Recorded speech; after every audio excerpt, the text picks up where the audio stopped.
Bună dimineața și bine v-am găsit pe canalul meu de YouTube.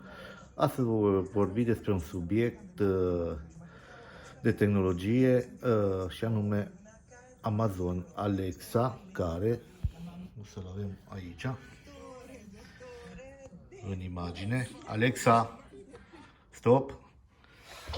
După cum vedeți, acesta este Amazon Alexa. De aici se poate opri microfonul ca să nu mai reacționeze când o să zic pe nume. Purtroppo non trovo la risposta alla domanda.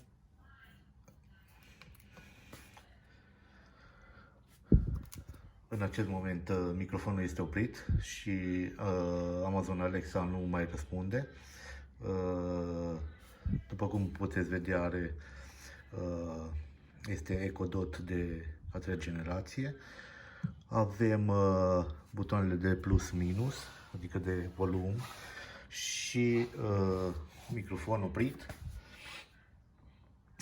Printre altele, singurul dezavantaj acestui dispozitiv este că momentan nu este disponibil în limba română. Eu l-am setat pe limba italiană, unde mă pricep mai bine, și printre funcțiile acestui dispozitiv sunt foarte multe și foarte practice. În primul rând, dacă aveți dispozitive inteligente în casă, cum ar fi becuri inteligente, subwoofere care se poate conecta la internet, prize inteligente, aspiratoare, absolut orice se poate conecta cu Google, cu Amazon Alexa, mă scuzați, cu Amazon Alexa, și prin comenzile vocale se pot comanda toate aceste dispozitive. În plus, pe aplicația Amazon Alexa se pot activa skill-urile care ne poate ajuta în principal să găsim mai ușor anumite lucruri, cum ar fi radio, știu eu, să-ți povestească un banc, absolut orice îți trece prin minte te poate ajuta Amazon Alexa. Acum eu o să fac și o probă practică în care o să vedeți cum se conectează dispozitivul la lucrurile inteligente din casă. Eu nu am decât două lucruri, dar se pot activa mult mai multe lucruri. O altă posibilitate a lui Amazon Alexa ar fi, dacă aveți app-ul pe telefon, vă poate chema soția, mă rog, cine este acasă, prin simpla vorbire cu el. Amazon poți să chem pe cineva și atunci el o să, direct pe mobil, o să sune. Este o funcție foarte practică. O altă funcție a lui Amazon Alexa ar fi aceea de a-ți face o listă de cumpărături, de a-ți face o promemoria, să-ți pună un timer. Deci are o groază de aplicații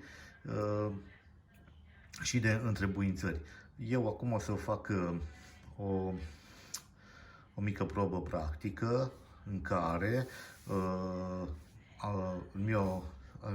Amazonul meu, Alexa, este conectat la o lampă inteligentă care prin simpla comandă vocală se va aprinde și se va stinge.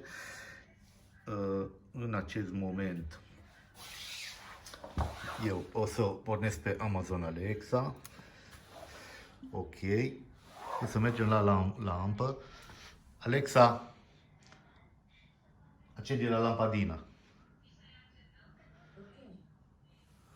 Ați văzut cum acest dispozitiv a aprins lampa fără să te deplasezi în casă.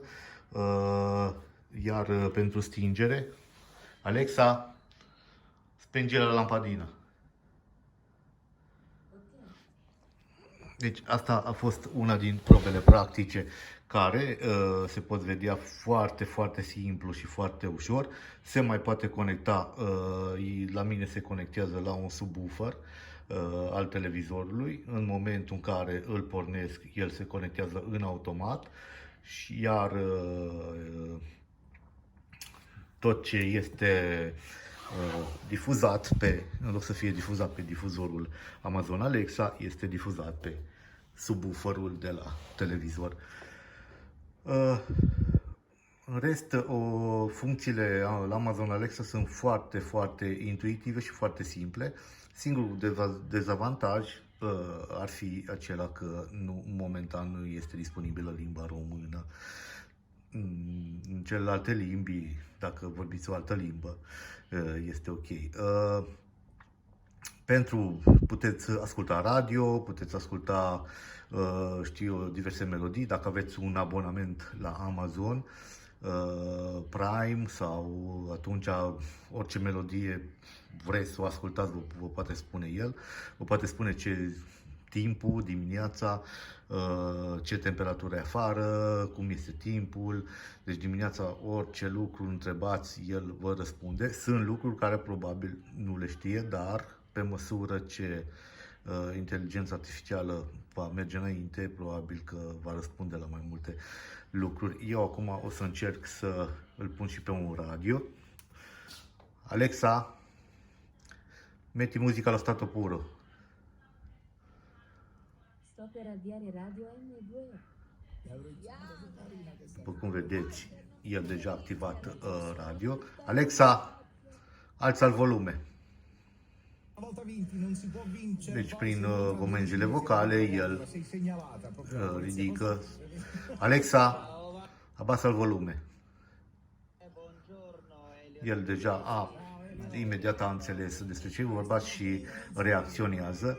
Orice puteți întreba pe Amazon Alexa, dacă vă descurcați și în alte limbi, și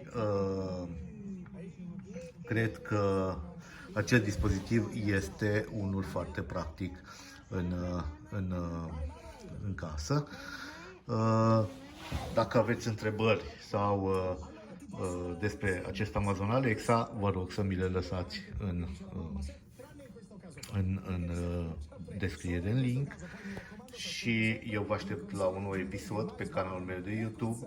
Vă mulțumesc pentru urmărire și vă urez o zi bună.